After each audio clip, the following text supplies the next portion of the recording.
Something absolutely huge is unfolding in India's tech world. We're talking about a boom that's pulling in the world's biggest companies and just billions and billions of dollars.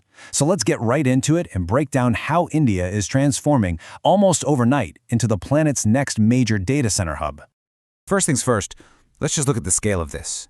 India's own IT minister, IgnisIAS, says a new national strategy could pull in up to $200 billion in investment. I mean, that's just a mind-boggling number, and it signals a massive shift in where global tech infrastructure is being built. And look, this isn't just some future projection or wishful thinking. Around $70 billion in data center projects are already in the works, with even more being announced. The money is literally flowing in right now, and it's completely reshaping the digital backbone of the country. So that brings us to the big question, right? How on earth did this happen? Was it just a lucky break? Well, not at all. This wasn't some sudden surprise. It's actually the result of a strategy that's been years in the making, a series of really smart moves, and yeah, some pretty perfect timing. Okay, so let's start with who's involved. What we're seeing is a genuine modern-day gold rush. You've got the titans of tech all placing enormous bets on India. This isn't just a small trend, it's a fundamental reshuffling of the global tech map. And I mean, just look at these names. Google's putting in $15 billion for a 1 gigawatt data center. To put that in perspective, that's enough juice to power a small city. Then you've got Microsoft dropping $17.5 billion specifically for AI data centers. And Amazon, a massive $35 billion plan. These aren't just small side projects. These are deep, foundational commitments to India's digital future. But to really get why these giants are all jumping in now, we've got to rewind a few years. See, this whole boom is built on a blueprint, a plan that was created to solve a massive, homegrown need for data infrastructure. And that foundation, well, it's data itself. Think about it. Over 1 billion mobile phones, 700 million people online, India consumes more mobile data than anywhere else in the world. All of that activity is creating a digital economy that's on track to hit $1 trillion by 2025. And all that data needs a place to live, a place to be processed. And that, of course, is where data centers come in. For anyone who's not familiar, just think of them as the brains of the internet. They're these super secure, highly specialized buildings just packed to the gills with servers that store, process, and send out all the data that makes our digital lives possible. The government saw this data tsunami coming, and way back in 2020, they laid out their ambition with the draft data center policy. It was the first big official document that said, hey, we want to be a global hub for this, and it started to map out how to get there. So how did they get from a vision on paper in 2020 to this massive investment boom today? Well, that vision was like the starting gun, but it's the game-changing proposals that have been put on the table that are set to really light the fuse on this thing. And right at the heart of this strategy is the government's potential trump card. A single policy idea so powerful, it could rocket India to the top of every global investor's list.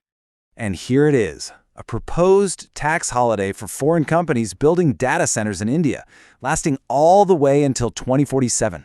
This is the absolute game changer. It gives companies decades of financial predictability, which makes the huge upfront cost of building these facilities incredibly appealing. And this shows you just how long-term the thinking is here.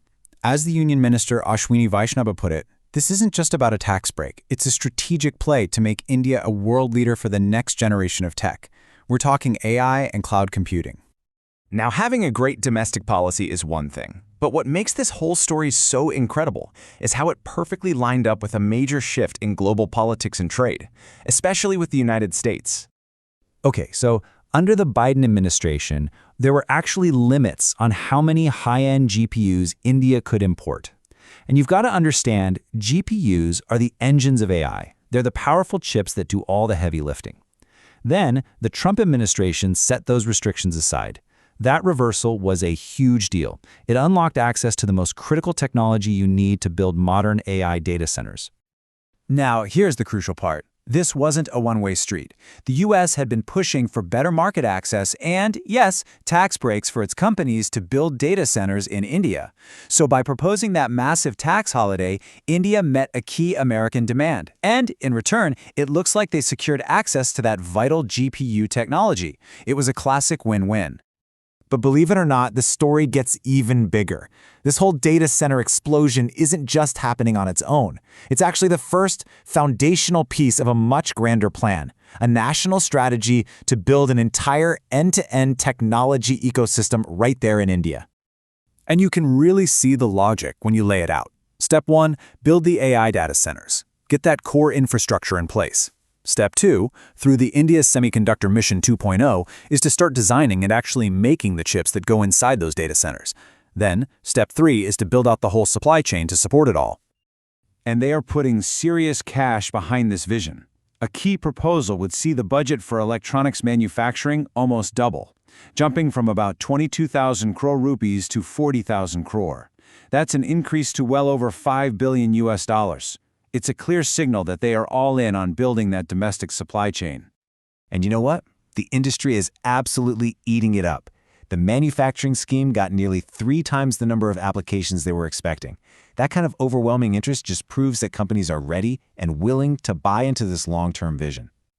So when you start putting all these different pieces together, the massive domestic need, the flood of foreign investment, the calculated government policies, and that perfect geopolitical timing, you really start to see the outline of the world's next great digital hub taking shape. This timeline really just says it all, doesn't it? The vision was put on paper in 2020. The need became undeniable as the digital economy raced towards $1 trillion. Then came the proposals for decisive action, like that tax holiday which landed at the perfect moment to seize the opportunity of a new U.S. trade agreement. And that, right there, is the single most important thing to take away from all this. India's rise as a data center superpower is not some happy accident. It's the direct result of a patient, deliberate, and incredibly smart strategy, finally all coming together at exactly the right time. Which leaves us with one last, really fascinating question to think about. By building its own infrastructure, its own chips, its own manufacturing, is India creating a kind of self-reliant digital fortress? Or is it building an open, welcoming global hub that will power the next chapter of the internet for all of us?